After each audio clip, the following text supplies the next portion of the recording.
নমস্কাৰ সৰু সৰু কিন্তু ভয় লগা কিছু ভৌতিক ঘটনালৈ প্ৰত্যেক দিনাখনৰ দৰে মই ঝৰ্ণা আহিছোঁ আপোনালোকৰ কাষলৈ আৰু আজি লৈ আহিছোঁ নগাঁৱৰ কঠিয়াতলিৰ পৰা অম্লান সোমে লিখি পঠিওৱা এক বৰ শিহৰণকাৰী অভিজ্ঞতা এই অভিজ্ঞতা তেওঁলোকৰ লগত হৈছিলে 1992-93 চনত বহু বছৰ আগৰ কথা কি ঘটিছিলে সবিশেষ কম কিন্তু তাৰ আগতে অনুৰোধ কৰিছোঁ যদিহে আপুনি মোৰ ইউটিউব চেনেলটো এতিয়া সাবস্ক্ৰাইব কৰা নাই যদি বেয়া নাপায় সাবস্ক্ৰাইব কৰি থব ইনষ্টাগ্ৰামত থকা একাউণ্টটো ফলো কৰিবলৈ নাপাহৰিব আৰু ফেচবুকৰ পেজখন যদি এতিয়ালৈকে ফলো কৰা নাই অথচ ভিডিঅ'বোৰ চাই আছে তেনেহলে অনুৰোধ কৰিছোঁ তাকো ফলো কৰি থব যাতে মোৰ নতুন ভিডিঅ' অহাৰ লগে লগে আপোনালোকে এটা নটিফিকেশন পায় এতিয়া আগবাঢ়িছোঁ অম্লানৰ লগতনো কি ঘটিলে এই ঘটনাটো আসলতে অম্লানৰ লগত নহয় অম্লানৰ ককায়েকৰ লগত ঘটিছিলে আৰু তেতিয়া তেওঁ ক্লাছ 8 নে 9ত পঢ়ি আছিলে অম্লানহতে তেতিয়া কঠিয়াতলিৰ পিডব্লিউডি কলনীত থাকে দেউতাকে পিডব্লিউডিত চাকৰি কৰে আৰু সেয়েহে তেওঁলোক তাতেই থাকে আৰু অম্লানৰ ককায়েকৰ বহু বন্ধু আছিল সেই কলনীত আৰু তেওঁলোকে কি কৰে দুপৰীয়া স্কুলৰ পৰা অহাৰ পাছত সিধাই মুখ হাত ধুই কাপোৰ কানি খলাই ভাত পানী খায় মানে অকনো ৰেষ্ট নলয় মাছ মাৰিবলৈ যায় আৰু হেতু মানে সদায় কৰে এদিনো তেওঁলোকৰ মিছ না যায় কেতিয়াবা যদি কৰবালৈ ফুৰিবলৈ যায় বা কাৰোবাৰ যদি গা বেয়া থাকে তেতিয়াহে হেনো তেওঁলোকে মিছ কৰে আদাৰৱাইজ সদায় তেওঁলোক মাছ মাৰিবলৈ যায় যিদিনাখনৰ ঘটনা অম্লানে শেয়াৰ কৰিছে সেই দিনাখনো অম্লানৰ ককায়েক স্কুলৰ পৰা আহিলে আহি মুখ হাত ধুই ভাত পানী খালে আৰু সদায়ৰ দৰে বৰশীটো হাততে লৈ বন্ধু কিজনৰ লগত মাছ মাৰিবলৈ বুলি ওলাই গ'ল সেই দিনাখন পিছে প্ৰায়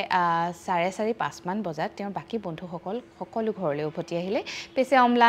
অম্লানৰ ককায়েকে তেতিয়ালৈকে মাছ পোৱা নাছিলে সেয়েহে তেওঁ অলপ মানে ফ্ৰাষ্ট্ৰেটেড আৰু কলে যে তহঁত যা মই কেইটামান মাছ নোপোৱালৈকে আজি উঠি নাযাওঁ সেই বুলি তেওঁ আৰু প্ৰায় 1 ঘণ্টামান থাকিলে 5:30-6 মান বজাত কেইটামান মাছ পোৱাৰ পাছত তেওঁ উভতি আহিলে আহি বাহিৰতে য'ত বৰশীটো থয় ঘৰৰ মানে বাউণ্ডাৰীত বৰশীটো থলে মুখ হাত ধুলে আৰু মাকে তেতিয়ালৈকে সন্ধিয়াৰ চাহটা বনাই ৰেডি মানে জলপান ৰেডি কৰিছে ল'ৰা-ছোৱালী কেইটাই পঢ়িব লাগে সেয়েহে অম্লানৰ ককায়েক আহি পোৱাৰ পিছত মাকে ক'লে যে সোনকালে চাহটা খাই লহি আজি ইমান দেৰি কৰিলি যে তেতিয়া অম্লানৰ ককায়েকে ক'লে যে আজি মই মাছেই পোৱা নাছিলোঁ বহুত দেৰিলৈকে সেয়েহে লগৰ গোটেইকেইটা গুচি আহিলে কিন্তু মই বহুত দেৰি থাকিলোঁ আৰু এতিয়া কেইটামান মাছ পালোঁ আজি ৰাতি ভাজিবা দেই সেই বুলি ক'লে তাৰ পিছতে তেওঁ চাহটা খাই ভাত মানে পঢ়িবলৈ বহিলে নিশা প্ৰায় 9:30-10 মান বজাত মাকে ভাত পানী ৰেডি কৰি সকলোকে মাতিলে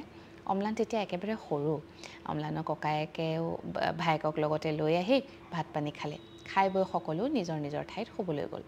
অম্লানৰ ককায়েক অকলেই শুৱে কিন্তু কাষৰ বিছনাখনতে দেউতাক মাক আৰু অম্লান শুৱে নিশা মানে পুৱতি নিশাই প্ৰায় 3:30 মান বজাত এটা বৰ উৎকট চিঞৰ তেওঁলোকৰ বেডৰুমৰ খিৰিকীখনৰ ওচৰত মানে বেডৰুমটোৰ কাষতে তেওঁলোকৰ বাৰীখন আছে সেই বাৰীখনৰ পৰা কোনোবাই বৰ উৎকট চিঞৰ এটা মাৰিছে আৰু সেই চিঞৰটোৱে মানে প্ৰথমেতো মানে হোৱা নিচিনাকৈ কিবা এটা চিঞৰ মাৰিছে প্ৰথমে শিয়াল বুলি ভাবিলে মাকহঁতে তাৰপিছত শিয়াল নহয় মানুহৰে মাত তাৰপিছত অম্লানৰ ককায়েকৰ নাম লৈ মাতিছে কিন্তু মাতটো মানে অদ্ভুত ধৰণৰ যেন 2-3টা মাত মিশ্ৰিত হৈ এটা বেলেগ মাত ওলাইছে মাতি কৈছে ঐ উঠি আহ আকৌ মাছ মাৰিবলৈ নাযাওঁ নেকি মই ৰৈ আছোঁ আৰু সেই মাতটো শুনাৰ লগে লগে অম্লানৰ ককায়েকৰ গাত যেন কিবা জুইহে জ্বলিছে তেওঁ বিছনাৰ পৰা উঠি একদম খক্কা মুকাকে মানে যাবলৈ ওলাইছে তেতিয়া ইতিমধ্যে মাক দেউতাকে সাৰ পাইছে যেহেতু বহুত দেৰিৰ পৰা চিঞৰি আছে মাক দেউতাকে সুধিছে কলৈ যাও তই এই ৰাতিখন যাব লাগে মাছ মাৰিব লাগে মাক দেউতাকে কৈছে কিয় তই সদায় স্কুলৰ পৰা অহাৰ পিছতে মাছ মাৰ এতিয়া এই পুৱতি নিশাখনটো ক'ত মাছ মাৰিবলৈ যা তেতিয়া মানে অম্লানৰ ককায়েকৰ মানে খং উঠিছে মানে কি মোক ৰখিবলৈ আহিছা তোমালোকে মই যাবই লাগিব মোক মাতি আছে শুনা নাই নেকি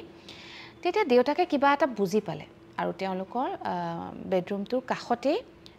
কিচেনটো আছে তেওঁ দৌৰি গ'ল কিচেনটোলৈ কিচেনৰ পৰা এখন ডাঙৰ দা লৈ আহিলে আৰু অলপ সৰিয়হ আনিলে সেই সৰিয়হ দাখন আনি প্ৰথমে তেওঁ মানে চিঞৰি কৈছে কোন তই আহিছ মোৰ ল'ৰাক নিবলৈ মই তোক আজি কাটিম দুচেও কৰিম সেই বুলি দুবাৰমান গালি দিয়াৰ পাছত সেই মাতটো অলপ কমি গ'ল অলপ দেৰি মনে মনে থাকিলে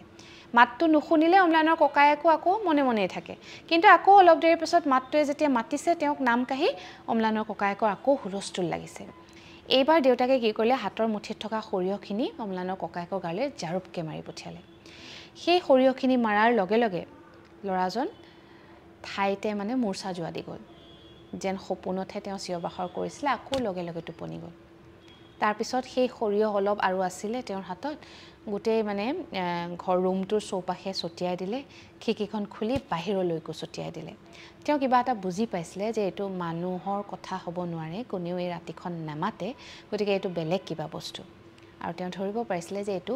বাকেই হ'ব লাগিব কাৰণ ল'ৰাটো সদায় মাছ মাৰিবলৈ যায় সেইদিনাখন অকলে অকলে মাছ মাৰিলে আৰু যিহেতু মাছ মাৰিবলৈ যাওঁ ওলাই আহ বুলি কৈছিলে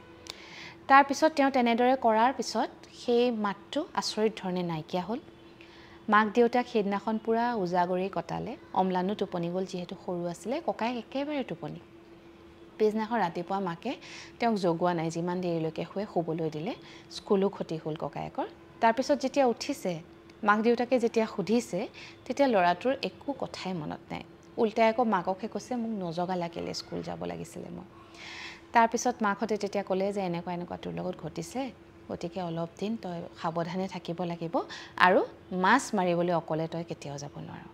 সেই দিনাখনৰ পাছৰ পৰা অম্লানৰ ককায়েকৰ মাছ মৰাত বহুত ৰেষ্ট্ৰিকশ্যন আহিলে কিন্তু যিহেতু ল'ৰাটোৱে মাছ মাৰি ভাল পায় দেউতাকে লগত লৈ যায় কেতিয়াবা কেতিয়াবা এয়া আছিলে 1992-93 চনৰ কথা বহুত দিন হ'ল পিছে এই ঘটনাটোৰ মানে গোটেইখিনি কথা অম্লানহঁতৰ ঘৰৰ মানুহৰ এতিয়াও মনত আছে কেতিয়াবা তেওঁলোকে আজিও এই বিষয়ে কথা পাতে আপোনালোকৰ লগত বা আপোনালোকৰ পৰিয়ালৰ কাৰোবাৰ লগত এনেকুৱা হৈছে নেকি বাকৰ বিষয়ে আপোনালোকে শুনিছে নেকি মইতো বহুত ঘটনা শুনিছোঁ মোৰ এই শিতানতেই বহুতে নিজৰ অভিজ্ঞতা শ্বেয়াৰ কৰিছে আপোনাৰো যদি কিবা এনেকুৱা অভিজ্ঞতা আছে তেনেহ'লে মোৰ মেছেঞ্জাৰত গৈ এটা মেছেজ কৰিব আজিৰ এই ঘটনা ইয়াতেই সামৰিছোঁ সোমবাৰে নিশা এক নতুন ঘটনালৈ আপোনাক কাষ চাপিম এতিয়ালৈ আহিছোঁ শুভৰাত্ৰি